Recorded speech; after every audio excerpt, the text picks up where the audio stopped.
This is problem 17 from chapter 18 with bonus material.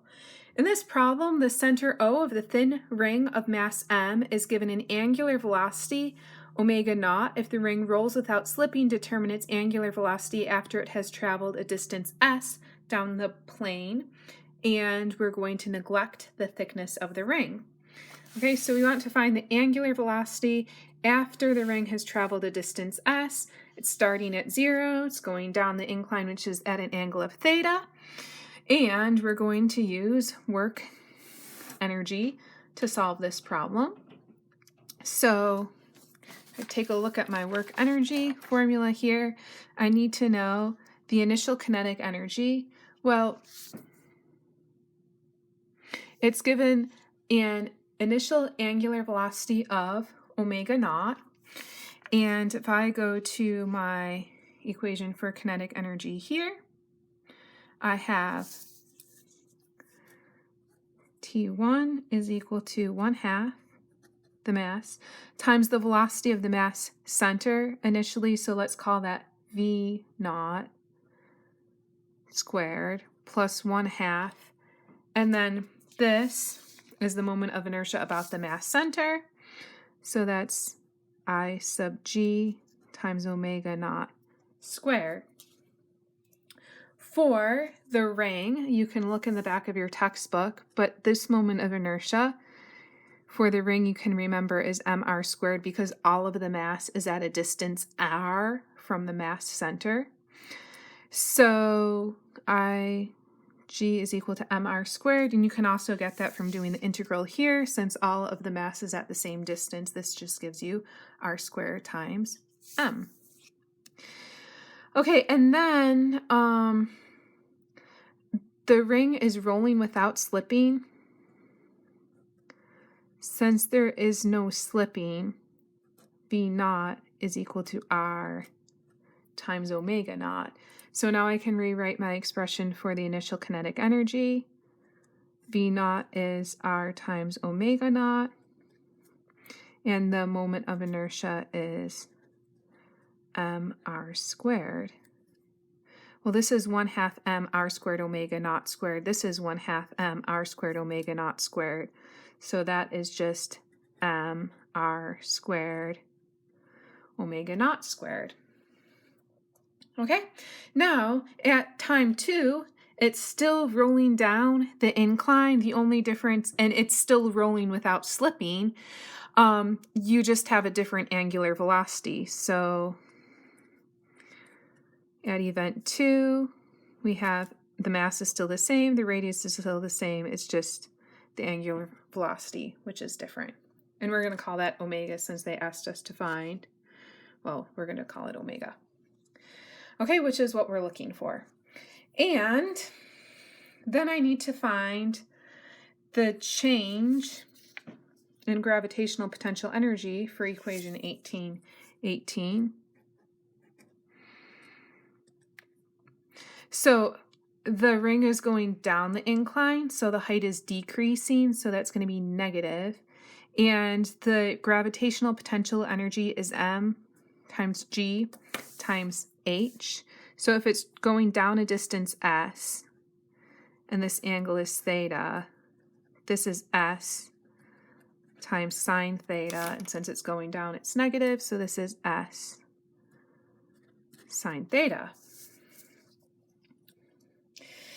And then I need to find the work done by forces other than gravity. Well, what forces do we have acting on the ring? We have the normal force. The normal force doesn't do any work. And we have, if it's rolling without slipping, we have a force of static friction going this way. But the force of static friction isn't doing any work. So the work done by non-conservative forces is 0. So I can say T1 plus 0 is equal to T2 plus delta Vg, and this comes from equation 18. That's here. Okay, so now I can plug things in, and I have T1 is equal to mr squared omega naught squared. T2 is equal to mr squared omega squared, and delta VG is mgs sine theta. I'm looking for omega, and so I can bring the mgs sine theta over to the other side, and then divide both sides by mr squared, and then take the square root.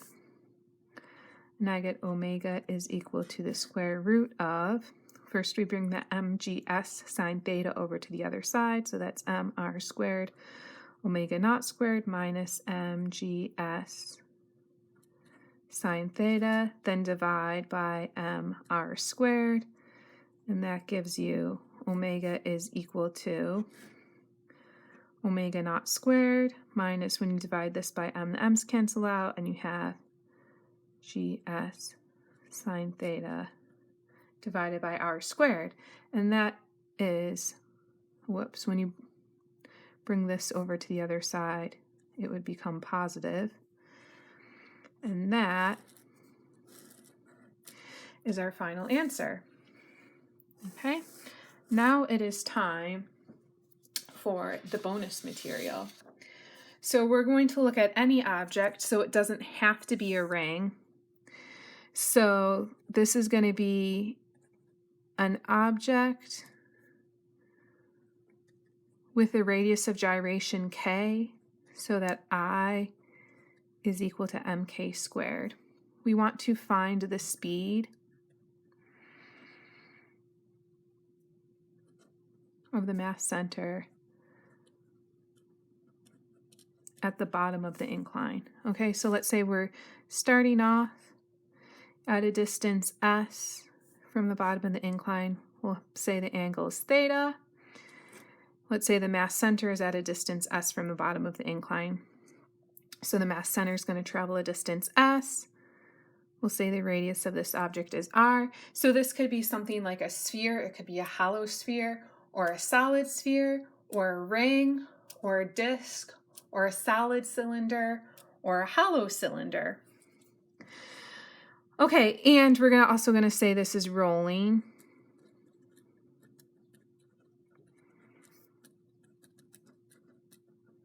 Without slipping. Since it's rolling without slipping, V is equal to R, it would be VG, is equal to R times omega. And let's say it starts from rest. So I'm just making this up. It is not in your book. It's starting from rest. So T1 is equal to 0. T2, since it's now rolling, that would be like what we had up here, except I want to do it in terms of V instead of in terms of omega. So this would be 1/2 times the mass times VG squared plus 1/2 times the moment of inertia. Let's say the moment of inertia is k squared, and then times omega squared. So this is from equation 18.6. Okay, so I have my final kinetic energy. The work done by non-conservative forces is 0. And then I need the change in gravitational potential energy.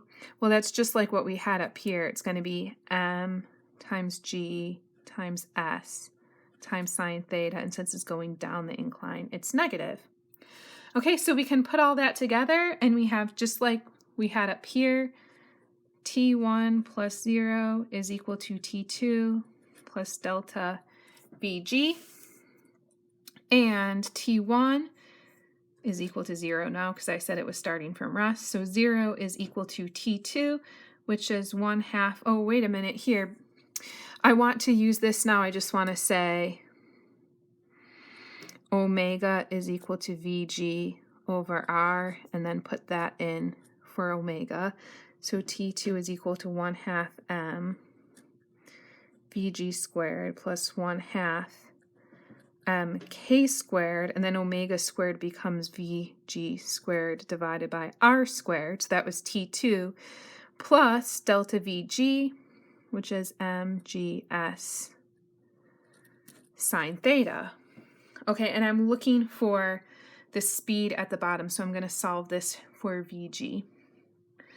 Okay, so I can bring the mgs sine theta over to the other side, and then I can pull out the VG squared. So I get VG squared, and this is 1/2 m, and this is plus 1/2 m k squared over r squared is equal to mgs sine theta. Then divide by what's here and take the square root.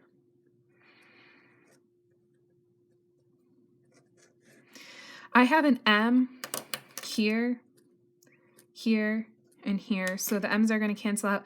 The 2, when I divide by it, is going to be in the denominator of the denominator, so I can put that up in the numerator and have 2gs times sine theta divided by, I got rid of the 1/2 by putting the 2 up here, so this is 1 plus k squared over r squared. Okay, you can compare that to what we got up here, except we solved for VG and they wanted us to find omega. So we'd have to say omega naught is equal to 0 to compare them. Then for the ring, k squared is equal to 1. So this would be 1 plus 1 in the denominator. That would cancel out the 2 that we got up there. So we would have the square root of gs sine theta. But in our solution here, there was an r squared in the bottom since we solved for the angular velocity here and we solved for the speed here. Okay, so we can learn a few things from this.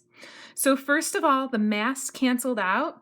So the speed when you get to the bottom of the incline does not depend on the mass. And let's go to the back of the book here. So if you had 2 thin rings, since your moment of inertia is equal to m times k squared, for the thin ring here, k squared would just be 1/2 times r squared, but you're dividing by r squared, so k squared divided by r squared would just be 1/2. So for any thin ring that you have, since the mass doesn't matter, and k squared would be the same for all thin rings, then all thin rings should have the same speed when you get to the bottom of the incline. So for the thin circular disc, k squared is 1/2 r squared.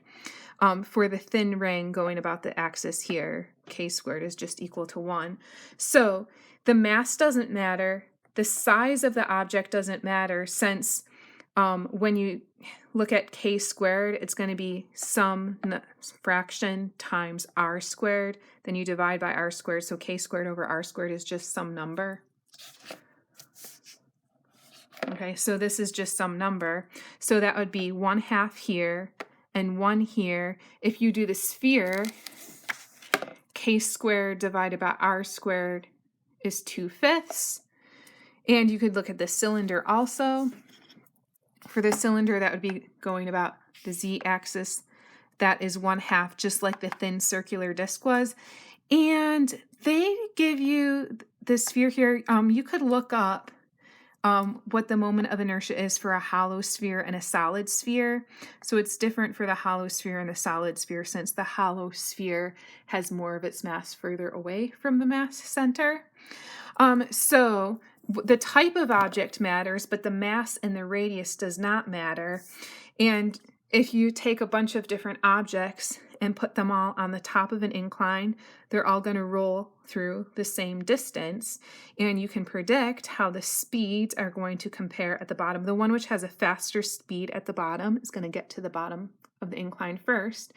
So you can try this out at home if you want to find some different shapes. So you could find some, let's say, solid spheres. You could find some small solid spheres and some large solid spheres, and they should all make it to the bottom of the incline at the same time, no matter what the mass is and no matter what the radius is. But if you do a thin circular disc and a thin ring, since k squared over r squared is different, the one which has more mass closer to the center is going to have a smaller value for k squared over r.